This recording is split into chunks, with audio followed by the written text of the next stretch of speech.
स्वागत है आपका संस्कार वाणी में। हमारी चल रही श्रृंखला विष्णु दशावतार का यह है 9वां भाग। इस वीडियो की तैयारी में हमने कई प्राचीन ग्रंथों जैसे श्रीमद् भागवत पुराण, विष्णु पुराण और स्कंद पुराण का अध्ययन किया है। इन सभी से तथ्य निकालकर यह संपूर्ण कथा आपके सामने लाई जा रही है। इसीलिए मैं आपसे अनुरोध करता हूं कि वीडियो को अंत तक जरूर देखिए, क्योंकि हर हिस्से में आपको कुछ नया और अद्भुत जानने को मिलेगा। भगवान विष्णु संपूर्ण सृष्टि के पालनहार, जिनकी हर लीला हमें जीवन का कोई न कोई बड़ा संदेश देती है। वे केवल रक्षक ही नहीं बल्कि धर्म और सत्य के आधार स्तंभ हैं। तो आइए आरंभ करते हैं इस नवे अवतार बुद्ध अवतार की अद्भुत यात्रा। केवल संस्कार वाणी पर विष्णु के 9वें अवतार बुद्ध अवतार। विष्णु भगवान के दशावतारों में बुद्ध को 9वां अवतार माना गया है। कई पुराणों में इसका उल्लेख मिलता है। उदाहरणतः श्रीमद् भागवत पुराण कांड 1 अध्याय 3 श्लोक 24 में कहा गया है, ततः कलौ संप्रवृत्ते सम्मोहाय सुरद्विषां बुद्धो नामना जनसुतः कीक्तेषु भविष्यति, जिसका अर्थ है कलियुग आरंभ में भगवान बुद्ध के रूप में जन्म लेंगे, गोत्र अंजना के पुत्र होकर भक्तों के दुश्मनों को भ्रमित करने के लिए। इस श्लोक का व्याख्यात्मक भाव यह बताता है कि विष्णु भगवान बुद्ध के रूप में अवतरण करेंगे ताकि ईश्वर भक्तों के शत्रुओं सुरद्वेशियों को मोहित कर सकें। इसी प्रकार श्रीमद् भागवत पुराण कांड 2 अध्याय 7 श्लोक 37 में बताया गया है कि जब असत्यवादी दानव अधर्मी बहुत अधिक बलशाली होकर अन्य लोगों को नष्ट करने लगेंगे, तो उस समय विष्णु एक मोहात्मक वेश बुद्ध रूप धारण करके उनका मन भ्रमित कर देंगे। स्कंद पुराण अवंती खंड अध्याय 151 की कथा में भी दशावतारों का वर्णन करते हुए स्पष्ट है, मत्स्यः कूर्मो वराहश्च नरसिंहो रामश्च कृष्णश्च बुद्धः कल्किश्च ते दश। यहाँ बुद्ध है ते दश द्वारा बुद्ध को दशावतार में रखा गया है। इस ग्रंथ के आगे के श्लोकों में बताया गया है कि युधिष्ठिर के प्रश्न पर भगवान विष्णु के कथित अनुग्रह से मार्कंडेय मुनि बताते हैं कि कृष्ण के बाद बुद्ध 9वां तथा अंत में कल्कि अवतार होगा। इसके अतिरिक्त विष्णु पुराण प्रथम अध्याय 3 स्कंध में भी व्याख्यात्मक रूप में बुद्ध अवतार का उल्लेख है।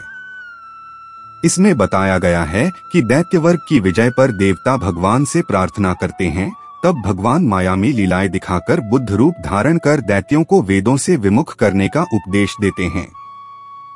इसी प्रकार अग्नि पुराण अध्याय 16 कहता है कि दैत्य दानवों ने देवताओं को परास्त कर दिया था। देवता त्राहि करके भगवान विष्णु से शरण मांगते हैं। तब विष्णु भगवान माया मोह स्वरूप होकर शुद्धोधन के पुत्र के रूप में अवतरित हुए, दैत्यों को मोहित करके उन्हें वैदिक धर्म का त्याग करवाया। पुराणों में मिलती इन विवरणों से स्पष्ट होता है कि विष्णु ने बुद्धावतार की लीला दैत्य तत्व के मोह एवं वैदिक धर्म की रक्षा के लिए रची। अवतार ग्रहण करने का कारण, पुराणों के अनुसार बुद्धावतार का मुख्य उद्देश्य दैत्य प्रबलों का भ्रमण करना था। स्कंद पुराण कहता है कि तथा बुद्धत्वं भविष्यति जगत सर्वम मोहितम, अर्थात विष्णु बुद्ध रूप धारण कर जगत को सचराचर मोहित करेगा। अग्नि पुराण बताता है कि बुद्ध अवतार लेकर भगवान ने दैत्यों को वैदिक धर्म का त्याग करवाया। इन कथनों के आधार पर कहा गया है कि देवताओं की रक्षा के लिए विष्णु ने बुद्ध का रूप धारण किया। दूसरी ओर श्रीमद् भागवत पुराण 1 मार्च 1924 में यह भी स्पष्ट है कि बुद्धावतार सुरद्विषाम अर्थात ईश्वर भक्तों के दुश्मनों को भ्रमित करने हेतु है। इन ग्रंथों के वर्णनों के अनुसार जब दैत्यों ने देवताओं को पराजित कर दिया और धर्म की स्थिति बिगड़ गई, तब विष्णु ने बुद्धावतार धारण करके दैत्यों को मोह प्रदान किया और उन्हें अहिंसा मार्ग बौद्ध धर्म अपना लेने में प्रवृत्त किया। इस प्रकार दैत्य वर्ग को भ्रमित कर धर्म की रक्षा करना ही बुद्धावतार का प्रमुख कारण बताया गया है। बुद्धावतार का जीवन, जन्म, ज्ञान और उपदेश। पौराणिक ग्रंथों में गौतम बुद्ध के जीवन का विस्तृत उल्लेख नहीं मिलता, पर परंपरागत विवरण के अनुसार उन्हें कपिलवस्तु वर्तमान नेपाल के राजा शुद्धोधन एवं माता मायादेवी के घर जन्मा माना जाता है। जन्म के समय उनके शोकमय लाभ का उल्लेख तो मिलता है, पर पुराने वैदिक ग्रंथों में इनका वर्णन नहीं है। आधुनिक इतिहास एवं बौद्ध ग्रंथ बताते हैं कि राजा के अशोक महल में जन्मे सिद्धार्थ बुद्ध का बचपन कालीन नाम ने युवा अवस्था में सांसारिक वैभव त्याग कर तपस्या की। मध्य भारत बोध गया के निकट एक बरगद के वृक्ष के नीचे ध्यान से उन्होंने बोधि ज्ञान प्राप्त किया और बुद्ध जागृत या ज्ञानी कहलाए। इसके पश्चात उन्होंने धर्मचक्र प्रवर्तन किया, अर्थात सबको दुख का कारण तथा उससे मुक्ति का मार्ग बताया। वे मध्य मार्ग, 8 अंगों वाला मार्ग, 4 आर्य सत्य, पंचशील और अहिंसा की शिक्षा देने के लिए विख्यात हुए। श्रीमद् भागवत पुराण के व्याख्यान में बताया गया है कि बुद्ध ने अहिंसा का उपदेश दिया और पशुबलि सहित सभी हिंसात्मक कर्मों का विरोध किया। इसमें कहा गया है, भगवान बुद्ध अहिंसा की अपनी दृष्टि बताते हुए वेदों में वर्णित पशुवध तक की निंदा करने लगे। उन्होंने स्पष्ट कहा कि वह वेदों की मान्यताओं को नहीं मानते तथा हत्या के मनोवैज्ञानिक दुष्परिणामों को रेखांकित किया। आचार्यों के अनुसार बुद्ध ने अपने उपदेश में शून्यता, अनात्मवाद तथा कष्टों के निराकरण, निर्वाण की दिशा दिखाई। उन्होंने वर्ण व्यवस्था, धार्मिक आडंबर और मूर्ति पूजा को खारिज किया तथा सर्वभूताहिंसा, सभी प्राणियों में करुणा पर बल दिया। उनके शिष्यों द्वारा लिखित त्रिपिटक आदि बौद्ध साहित्य में बुद्ध की शिक्षाएं विस्तार से मिलती हैं, पर इन ग्रंथों में कभी भी उन्हें विष्णु का अवतार बताया नहीं गया। आधुनिक हिंदू विद्वान यह मानते हैं कि बुद्ध अवतार की कथा मूलत वैदिक ग्रंथों के उदय के बाद रची गई। जैसे लक्ष्मीचरित इत्यादि पुराणों ने बौद्ध धर्म की बढ़ती लोकप्रियता को देखते हुए गौतम बुद्ध को विष्णु का 9वां अवतार घोषित किया ताकि अनुयायियों का धर्म संक्रमण रोका जा सके।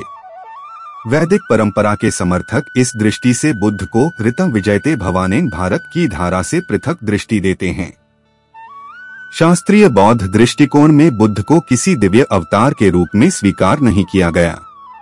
महायान और थेरवाद दोनों परंपराओं के आधार ग्रंथों में बुद्ध को मानव साधक बताया गया है। उनका धर्मनीति धम्म गैरदैवीय नास्तिक विचारों पर आधारित है। इसमें न तो सर्व परमेश्वर की उपासना है, न वेद पुराणों की मान्यता। जैसे वैदिक व्याख्यान में उल्लेख है, बुद्ध की शिक्षाएं तकनीकी रूप से नास्तिक मानी जाती हैं क्योंकि उन्होंने ईश्वर की मान्यता नहीं मानी तथा वेदों की प्राधिकृति को अस्वीकार किया। इसी कारण बौद्ध मत का केंद्र स्वयं ज्ञान, निर्वाण तथा कर्मनिष्ठता है, न कि ईश्वर भक्ति या वेदाश्रित अनुष्ठान। हिंदू और बौद्ध दृष्टि में समानताएं एवं भिन्नताएं। अहिंसा व करुणा, दोनों धर्मों में अहिंसा और करुणा को महत्व दिया जाता है। बुद्ध ने अहिंसा को परम धर्म बताया और पशुबलि व हिंसक कर्मों का घोर विरोध किया। हिंदू धर्म में भी गौतम ऋषि आदि से अहिंसा के मार्ग की प्रेरणा मिली है, लेकिन वहां यज्ञबलि के रूप में नियंत्रित अनुष्ठान अभी भी प्रचलित हैं। कर्म और मोक्ष की धारणा, दोनों परंपराएं कर्म के सिद्धांत और पुनर्जन्म की मान्यता साझा करती हैं। बुद्ध ने कर्मफलता को दुखों से मुक्ति का आधार बताया और मोक्ष के रूप में निर्वाण का मार्ग दिखाया। हिंदू धर्म में भी कर्म से पुनर्जन्म और अंत में मोक्ष मिलता है, पर वह आत्मा ब्रह्मा की पुनः सम्मोहन से जुड़ा है। वेद पुराणों के प्रति दृष्टिकोण, बुद्ध ने स्वयं वेदों के प्राधिकरण को खारिज किया।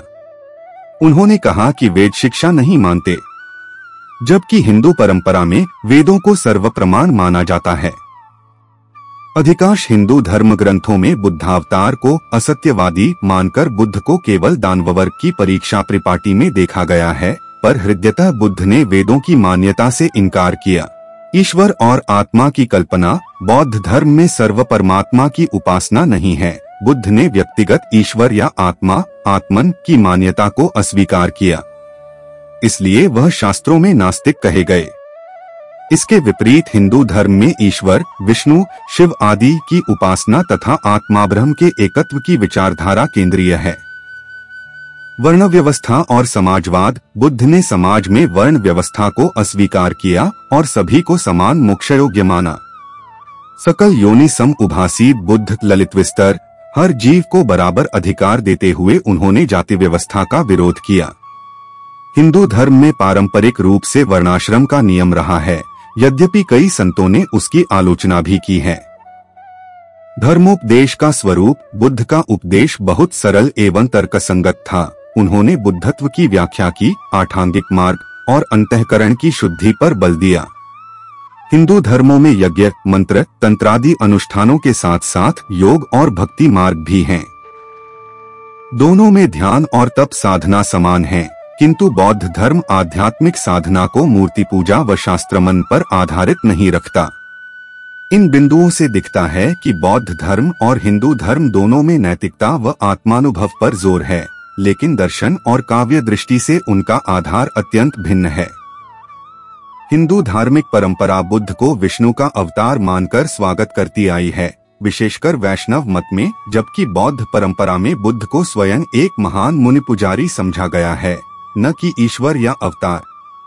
निष्कर्ष: सामान्यतः कहा जा सकता है कि हिंदू पौराणिक कथाओं ने गौतम बुद्ध के व्यक्तित्व को अपने पारंपरिक संसार दर्शन में ढालने के लिए उनसे विष्णु का रूप जोड़ दिया।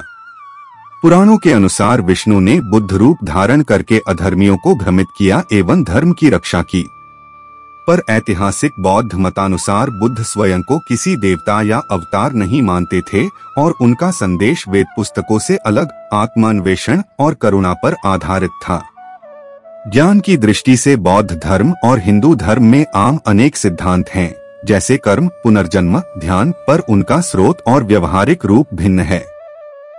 निष्कर्ष: सामान्यतः कहा जा सकता है कि हिंदू पौराणिक कथाओं ने गौतम बुद्ध के व्यक्तित्व को अपने पारंपरिक संसार दर्शन में ढालने के लिए उनसे विष्णु का रूप जोड़ दिया।